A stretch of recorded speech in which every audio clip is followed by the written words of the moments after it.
અને જો પ્રજામાંથી કોઈ આવી ફરિયાદ કરશે તો તમારે દેશ વટે જવું પડશે.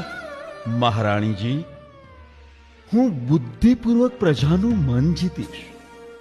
બળ તો જંગમાં વાપરવાનું હોય મહારાણી. દીવાનજી, ફરમાન લખી રાજની મોહર લગાવી સેનાપતિ સાથે કારભારીને મોકલો. કરની રકમ વસૂલ કરો. જેવી મહારાજાની આજ્ઞા. કારભારી, જે ગામના નામ છે એ ગામોની નામાવલી તૈયાર કરો. ત્યાંના તમામ રહેવાસીઓની મિલકત જપ્ત કરીને પણ કોઈ પણ ભોગે કર વસૂલ કરો. સેનાપતિજી, એક સમાચાર આપું. ગઈકાલે જ આ વાત મારી પાસે આવી છે. તમે સાંભળશો તો ધરતી ધ્રુજી જશે એવો આંચકો આવશે. એલા, રીતે કેવી વાત છે? જબરી વાત છે. મામડી